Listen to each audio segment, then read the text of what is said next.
Tội Nguyễn của Phượt TV và tôi đang có mặt tại Bắc Kinh, Trung Quốc. Hôm nay tôi sẽ thực hiện cái hành trình đến Vạn Lý Trường Thành và chinh phục một trong những bức tường lớn nhất thế giới này. Mời các bạn hãy cùng tham gia hành trình cùng chúng tôi nhé. Bây giờ thì chúng ta sẽ thuê một chiếc xe đạp để thực hiện hành trình đến một cái ga để đón bus đi đến Vạn Lý Trường Thành. Đang unlock. Bây giờ là 9 giờ sáng và đường đang kẹt xe rất là dữ. Tôi đạp xe đạp trên lối đi riêng dành cho xe đạp. Hôm nay có vẻ như thời tiết của Bắc Kinh lạnh hơn. Và dự báo thời tiết là có thể sẽ có tuyết rơi trong ngày hôm nay. Khi mà chúng ta lên Vạn Lý Trường Thành thì có thể ngắm được tuyết rơi trên đó. Đạp xe đạp ở Bắc Kinh cũng là một trong những trải nghiệm thú vị khi khám phá thành phố này. Tiện lợi khi mà tôi sử dụng một chiếc đồng hồ thông minh kết nối với thiết bị di động của mình, chúng ta có thể dễ dàng tìm thấy đường đi.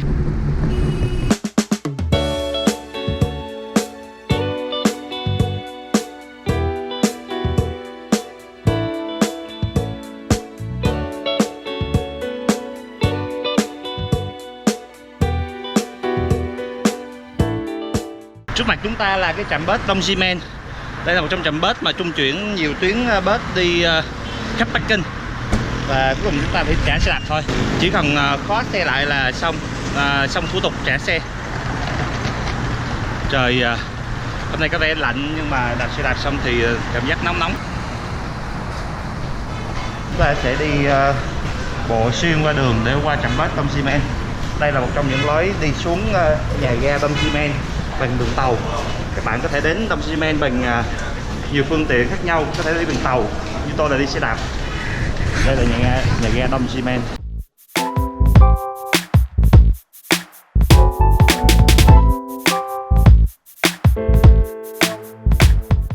Chúng ta đang ở đây của nhà ga Đông Xi Men Station và chúng ta sẽ đi vô trạm bus. Tôi nghĩ là chúng ta sẽ mua một ít đồ ăn và bánh và nước để mang đi tàu. Như cái bánh này là 7 đồng. Cái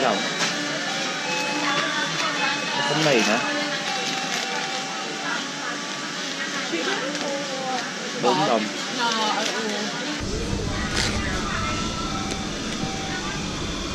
Tôi nghĩ là chúng ta đã mua đủ đồ rồi.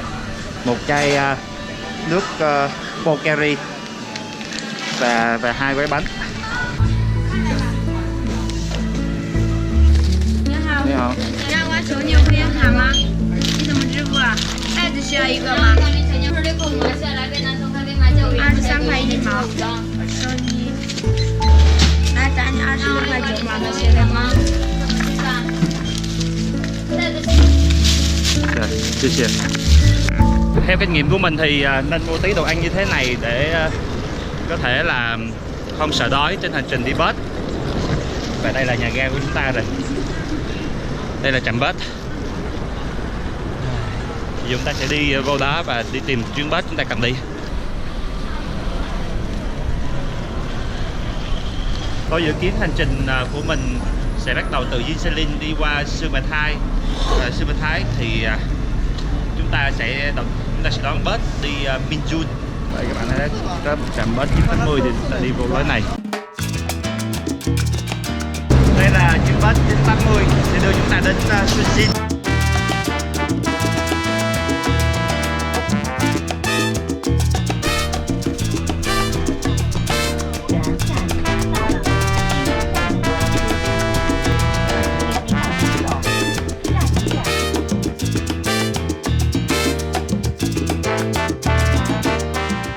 Mình đã đến Jinsin nhưng mà anh taxi anh kêu là ở đây không có chiếc bus nào hết để đến được Jinsin.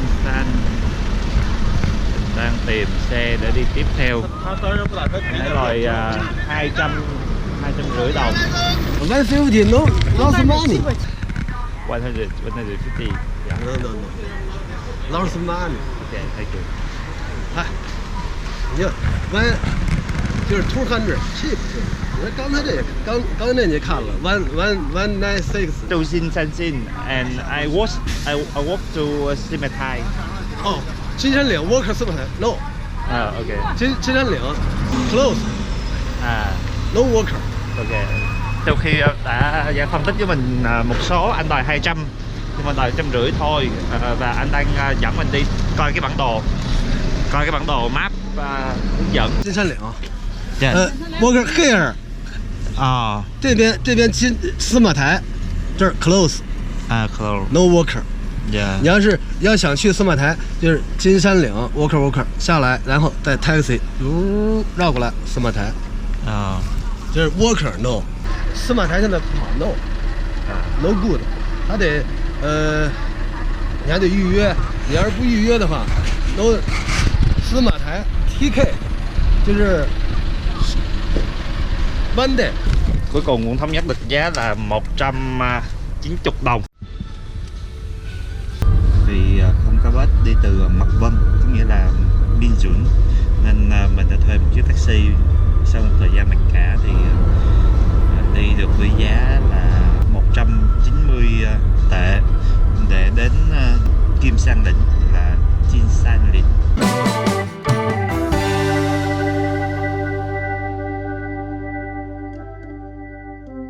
5眼楼，然后这个 East Gate， 然后就 worker highway worker 大概maybe 15 20 minutes 吧。 20 minutes. Yeah. 然后就 highway， 然后 bus to 北京。 Yeah. Thank you. Sau 1 giờ đi từ Mi Dũng thì mình đến Chin San Lĩnh rồi. Tiền taxi thì hết 190 tệ. Sau lưng mình là cái bản đồ leo núi.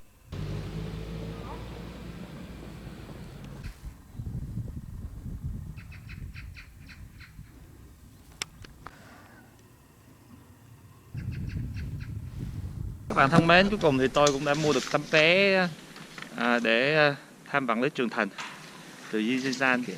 Thì cái vé này có giá là 55 tệ.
Cuối cùng mà mình cũng đã lên đến được trên tường thành. Rất là mệt. Đi từ dưới chân núi lên trên này mất 50 phút cho hơn 1 km. Và các bạn có thấy đó, bây giờ thì tuyết cũng bắt đầu đang rơi rồi. Ngày hôm nay xuất phát từ Bắc Kinh thì mình có thấy dự báo thời tiết là ở Bắc Kinh có tuyết rơi, nên mình nghĩ là trên núi này có tuyết rơi. Và lúc nãy tới dưới chân á thì mình dưới chân núi thì mình thấy là không có tuyết, mình cũng hơi hụt hẫng. Mình mới gọi về Bắc Kinh thì ở trong trung tâm Bắc Kinh tuyết rơi rất là dày. Nên khi mà gần tới trên này, khi thấy tuyết rơi thì rất là vui. Không biết đây là tín hiệu như thế nào, nhưng mà mình nghĩ cái hành trình tới Simacai còn rất là dài. Chặng vừa rồi chỉ mới là chặng bắt đầu. Và bây giờ chúng ta hãy cùng nhau chinh phục vạn lý Trường Thành nhé.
thì chúng ta đã đi được một đoạn ngắn của Trường Thành.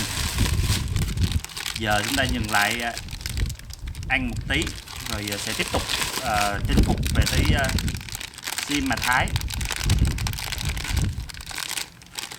Hành trình phía trước thì còn khá dài.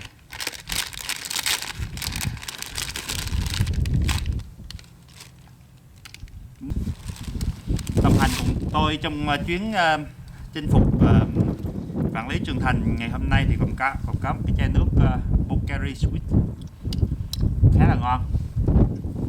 Chai nước này thì mình đã từng sử dụng nhiều ở trong chuyến đi Nhật đến Trung Quốc thì cũng may mắn là mua được, và cái này cũng đã có bán ở Việt Nam rồi. Này là phiên bản Trung Quốc.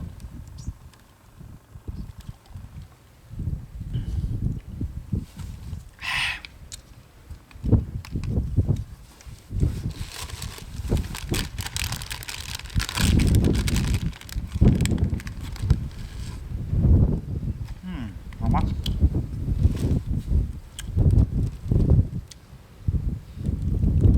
Lên Trường Thành được ăn uống và ngắm tuyết rơi cũng thật là tuyệt vời các bạn. Ngon quá, quá đẹp và hùng vĩ luôn.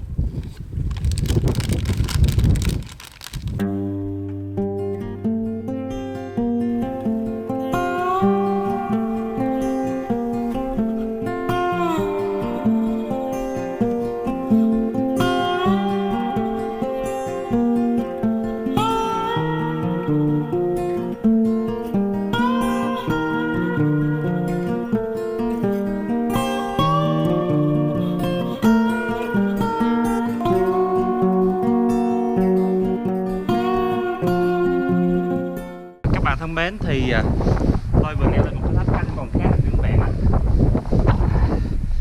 Mời các bạn cùng tham quan nhé. Trong tháp canh thì nó có các cửa ngăn nhìn qua các hướng ở trên cái thông được trên cao, và những lối đi của hành lang. Đây là một trong những tháp canh còn khá là nguyên vẹn ở Vạn Lý Trường Thành. Đây gọi là ngôi tháp canh 5 cửa. Và tiếp tục hành trình chúng ta sẽ đi về hướng bên kia là Sim Ma Thái.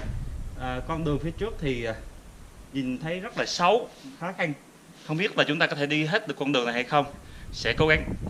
Và bây giờ tiếp tục hành trình nhé các bạn.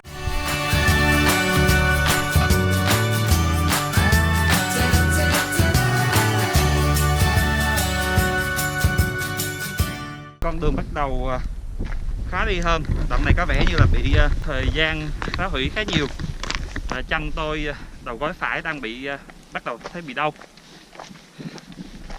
khó bước đi. Chúng tôi sẽ cố gắng thực hiện hành trình để về đến đích Sim Ma Thái như dự kiến. Sim Ma Thái có nghĩa là Sử Mã Đài. Đó là một cái có thể nói là một cái được gọi tên một cái đài mà dành cho các quan cầm quân. Các bạn có thấy tuyết rơi không ạ? Rơi khá nhiều. Sẽ cố gắng thực hiện hành trình này. Hiện tại thì chúng ta mới đi qua 5 tháp, còn khoảng 20 tháp canh nữa mới đến đài bên phía Sim Ma Thái.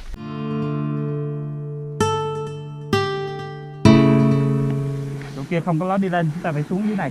Phía trước không có đường lên, chúng ta phải đi xuống một cái vực.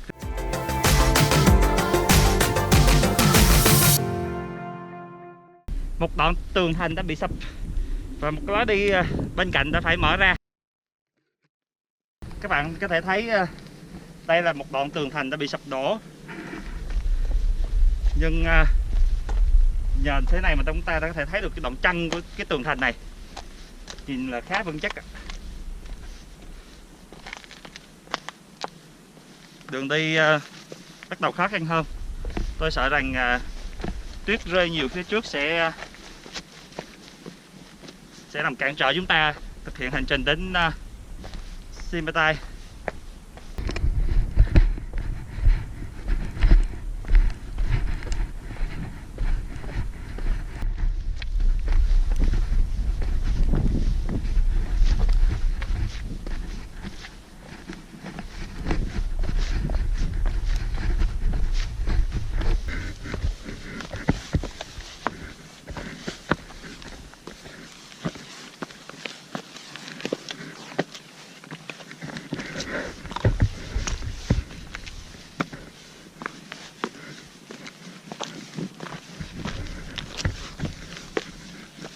ở cái thác canh này thì lối đi đã gần như là bị hư hỏng nặng, và chúng ta phải đi vòng qua bên này thì mới tiếp tục có một đoạn đường thẳng tiếp theo, và chúng ta phải tiếp tục hành trình.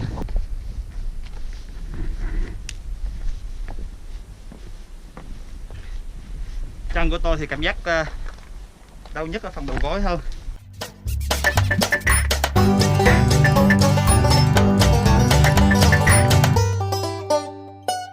Khi mà tuyết rơi thì nhìn xung quanh như là một cái cuốn phim trong những bộ phim thần thoại. Có lẽ như lối đi phía trước đang bị khóa lại, không biết có còn được đi nữa hay không. Chúng ta hãy tự lên thử nha.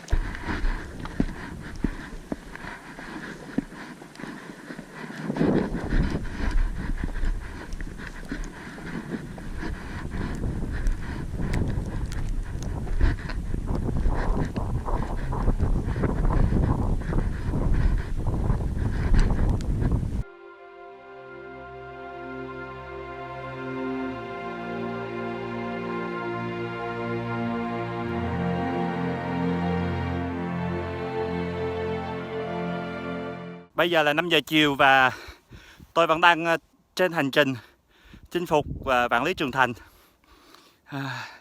Tuyết thì rơi không có dày, nhưng mà đường thì hơi khó đi hơn. Đoạn này rất là còn hoang sơ và nhiều đoạn bị hư hại nhiều. Nhưng mà cái cảm giác đi một mình, chắc chắn giờ này cũng không còn du khách nào nữa rồi, thì đi một mình về rất là tuyệt ạ.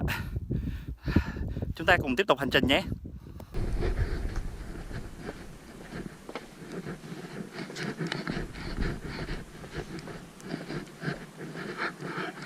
Bây giờ là 5:30 chiều và chúng ta đã gần tới Hồ Bắc. Đây có một cái chiếc cầu để bắc qua sông. Không biết sao mà chỗ đoạn này thì lại bị hư hỏng như thế này, hay là ngày xưa cũng là vậy.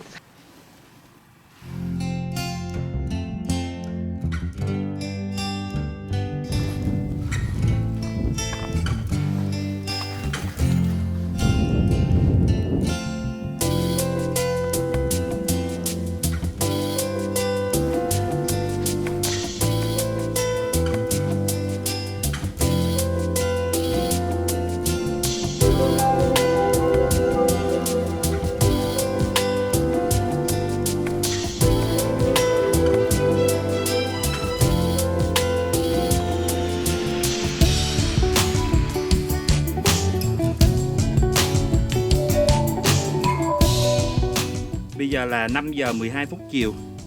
Trời đã khá là, để mình coi thử cái vị trí của chúng ta đã gần tới đích chưa nha. Đi thêm tầm một tí nữa sẽ tới đích.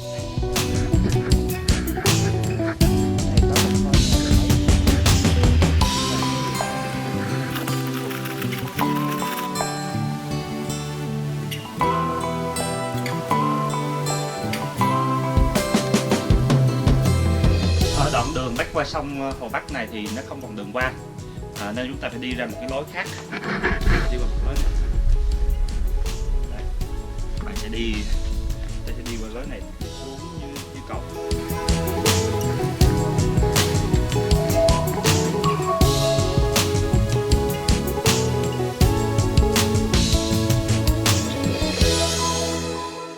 Cách này giống như bị hư, nhìn hơi mục, hơi khá là sợ, phải hết sức cẩn thận. Trước mặt chúng ta có một cây cầu treo.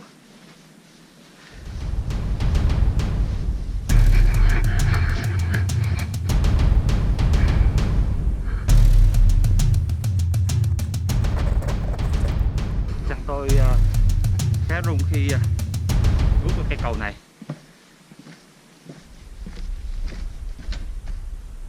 Hơi sợ, nhưng mà cảnh đẹp ở đây thì vô cùng tuyệt vời.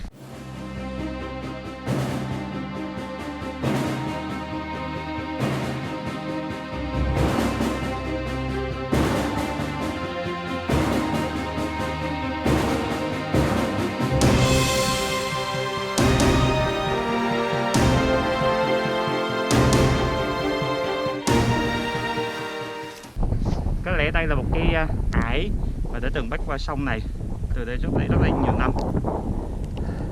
Nhìn rất là đẹp ạ.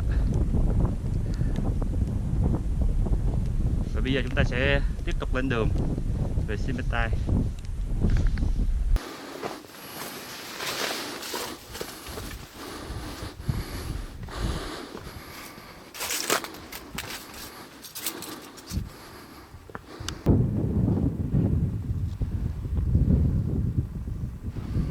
Bạn thấy thế nào ạ? Bây giờ phía sau mình đã bật đèn rồi, rất là sáng và lung linh đúng không ạ? Nhìn rất tuyệt vời ạ.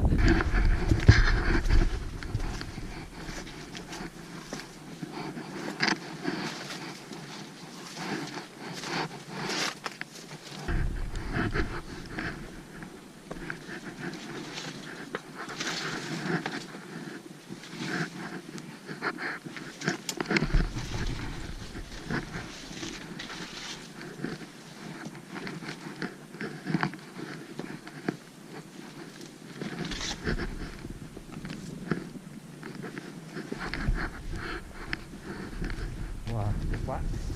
Thấy bạn Lý Trường Thành lên đèn như thế nào ạ? Rất đẹp phải không? Có lẽ chúng ta phải đi thêm một tí nữa, đi thêm nữa để ngắm được, chiêm ngưỡng được hết cảnh đẹp của Vạn Lý Trường Thành ban đêm.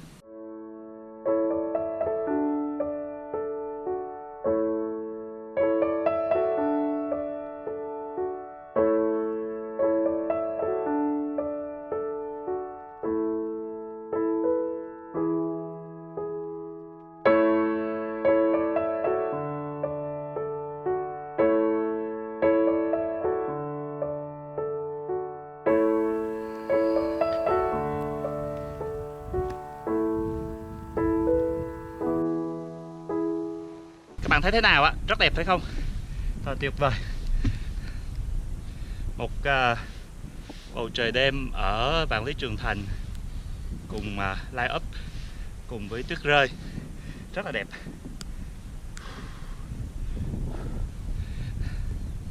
Gần như là sự mỏi mệt nó bị xua tan bởi cái đẹp ở nơi đây.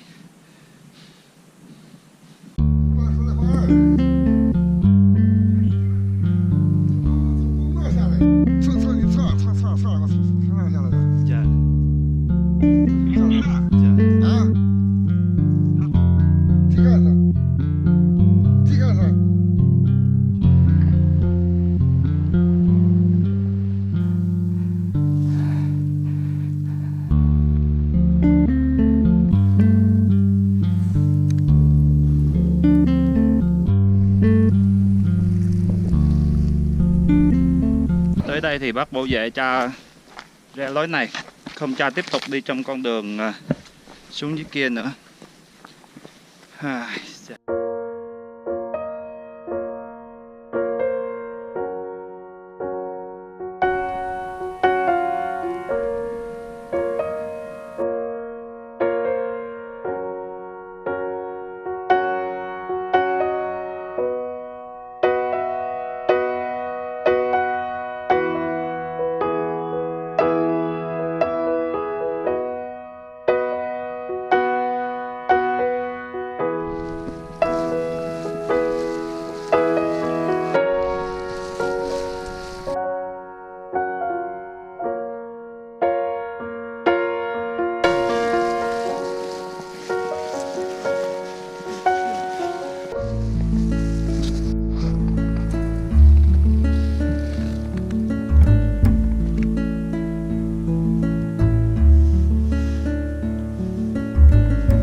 Vậy là cuối cùng sau một hành trình dài thì mình cũng có phòng ngủ ở Sư Mã Thái.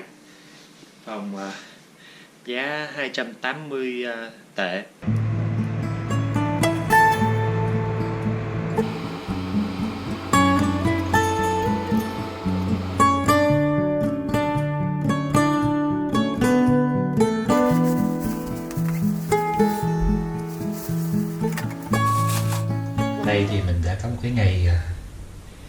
vượt vạn lý trường thành từ Sa Sa Lĩnh sang Xuyên Mã Thái. Thực sự là rất là đáng nhớ trong cuộc đời. Một chuyến đi nước ngoài nhiều trải nghiệm.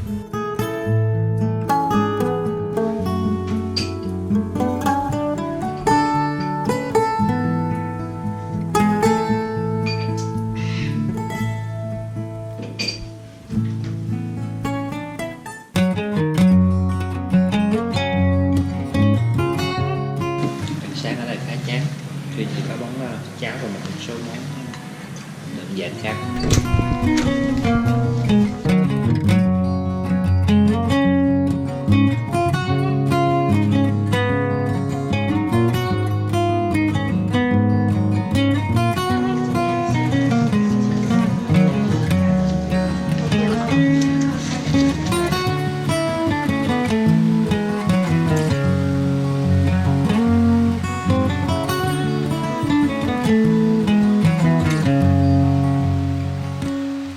Đêm qua khi về đến Xuyên Mã Thái thì mình có book một cái khách sạn ở trong một cái khu du lịch tên là Beijing W Town.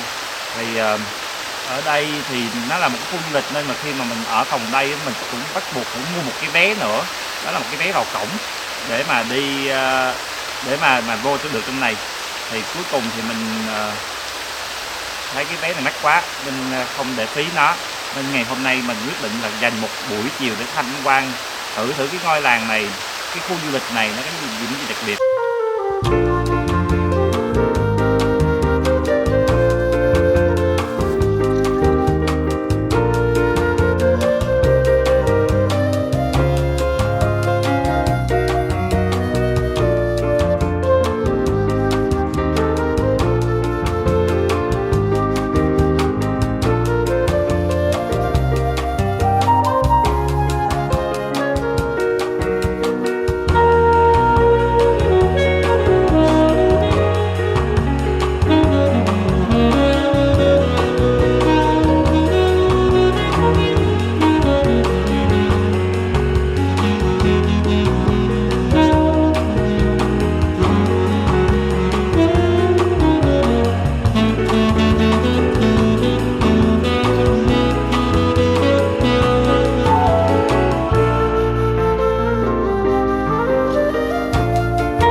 Tôi vừa mua một chiếc vé lên Vạn Lý Trường Thành ở Xuyên Mã Thái. Thì chiếc vé này có trị giá là 40 tệ. Hôm nay thì cáp treo đã không hoạt động nên phải đi bộ thôi. Mời các bạn theo dõi tiếp tục hành trình của chúng ta nhé. Đây là một cái đoạn đường sẽ rất là đẹp. Nhân viên có nhắc mình là phải giữ vé ra thật kỹ để lúc mà quay trở lại để có thể đi vô lại cổng.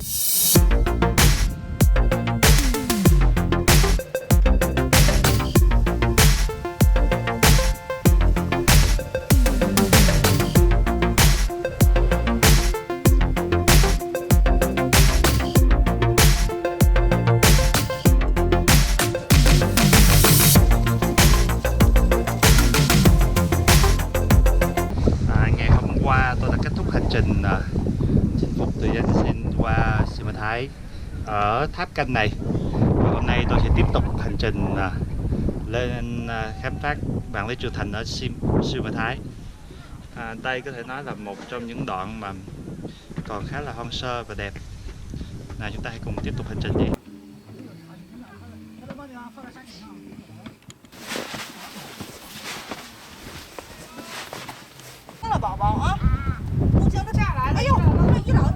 Tôi đang có mặt tại tháp thứ 3 ở Xuyên Mã Thái.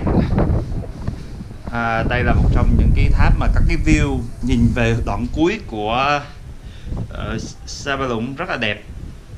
Có thể đây là một trong những cái góc nhìn mà đẹp nhất mà mình nghĩ là trong cái hành trình mình ngày hôm qua giờ mình đã gặp được. Đó là ô cửa sổ và bên kia là toàn bộ Vạn Lý Trường Thành.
Trước mặt chúng ta là một cái đoạn tường thành là bị sụp đổ, chỉ còn một cái đoạn đường tạm bợ phía bên cạnh được trải bằng xi măng,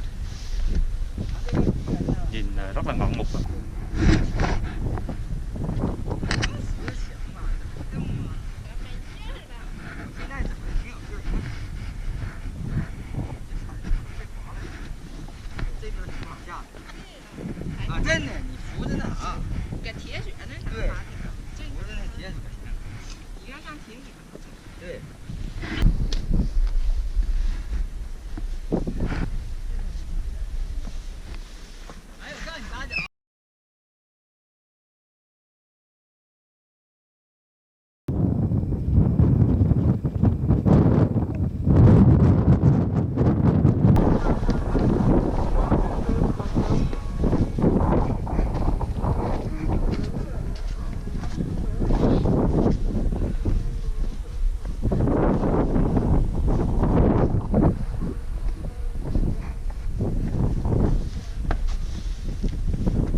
Giờ thì chân trái của mình là khá là đau,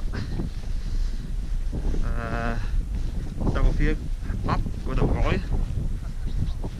Đó, chắc có lẽ là do 2 ngày hoạt động liên tục và bước những bước bậc thang. Đau quá.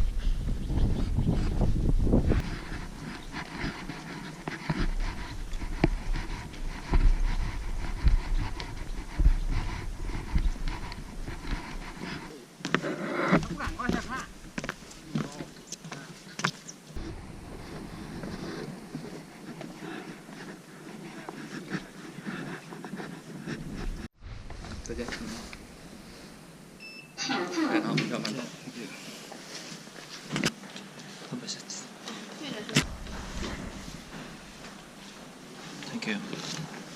我许愿是库里今年总冠军。那鸡巴可。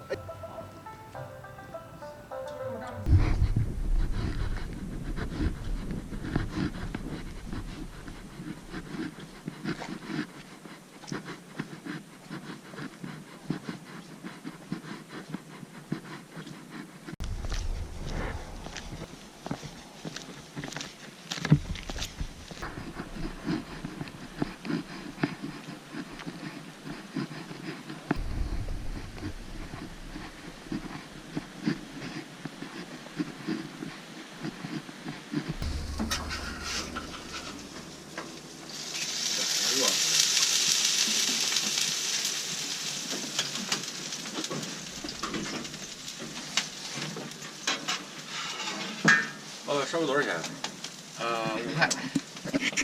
有茶有。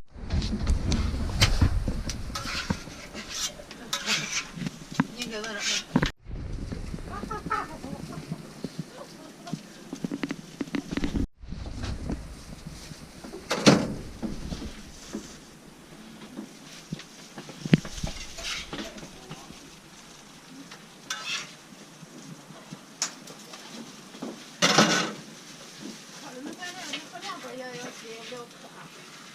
咋说这调整呢？太辣了，甜辣是吧？多少钱一个？面是12、19。我直接给你发微信。行，扫码就行了。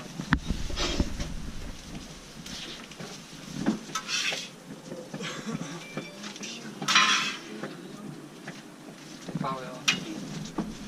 哎呀，我又给你做成酸辣的了。把那个给我拿来，哪个？辣椒就那个。这个。对。那就这样。这个我也感觉脑子不对。脑子不对了。可以。稍等会儿。好几个。还有一个。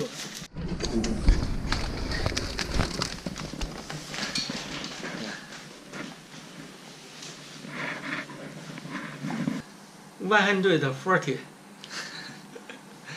I'm not rich. Yeah. Can you discount? Yeah. 140元。OK. But OK. yeah. Thank you. Noodles tumbler. No. Thank you.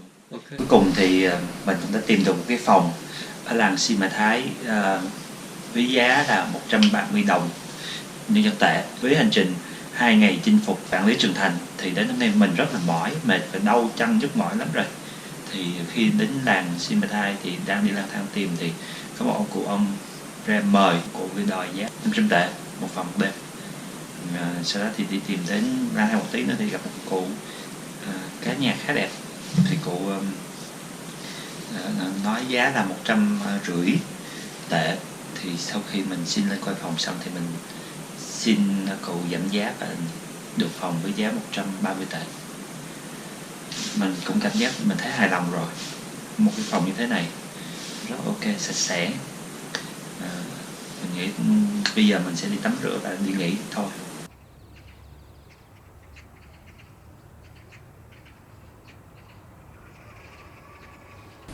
Bây giờ thì mình đang chuẩn bị dọn đồ và sẽ đi dạo quanh làng Sima Thái một tí và trở về trung tâm Bắc Kinh.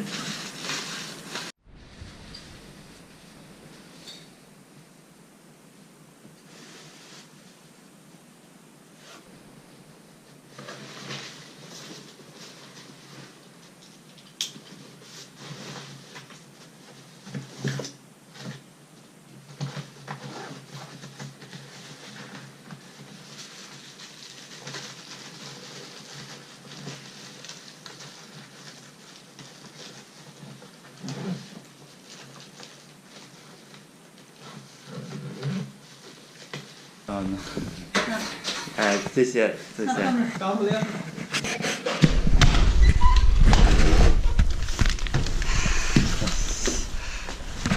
谢谢，拜拜。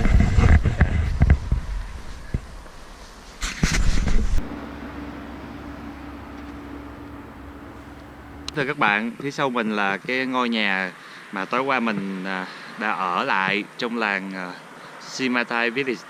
Thì có thể nói là căn phòng rất là đẹp ạ. Sáng sớm dậy thì bác chủ nhà có hỏi mình là có nên có ăn sáng gì không. Nhưng mà khi xuống bếp mình thấy những món bánh bao và trứng thì mình thực sự là bị ngán quá. Những ngày qua cũng ăn nhiều rồi. Nên là mình dự định là sẽ đi dạo trong làng một tí. Rồi sau đó tìm các hàng nào ăn ngon thì mình sẽ ăn ở đó.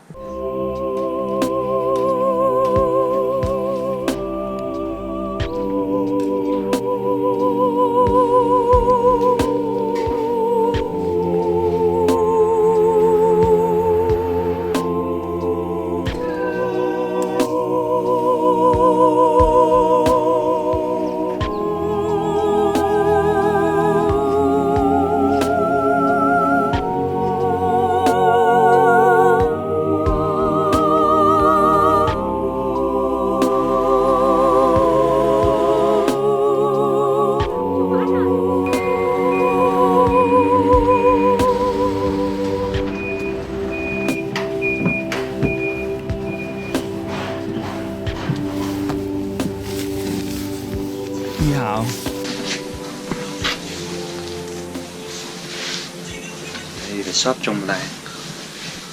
Đang tìm mua ít đồ ăn uống.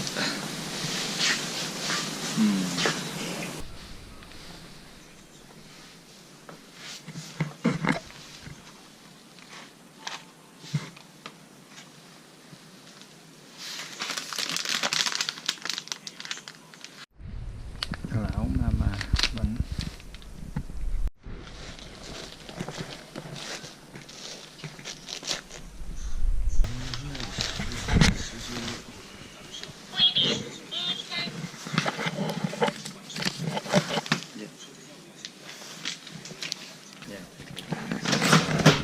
Mình vừa mua được ít đồ ăn sáng, 2 bịch bánh và 1 chai nước suối để ăn sáng ở làng này.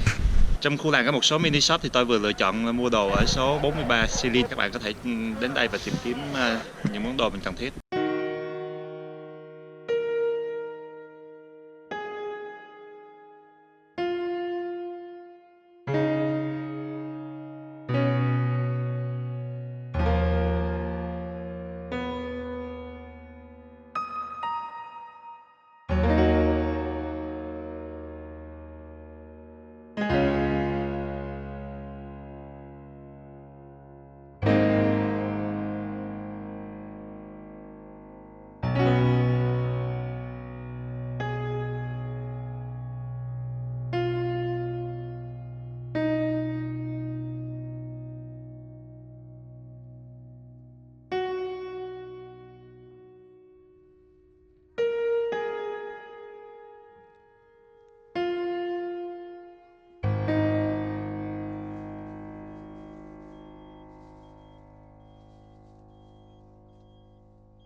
How much? 香粉。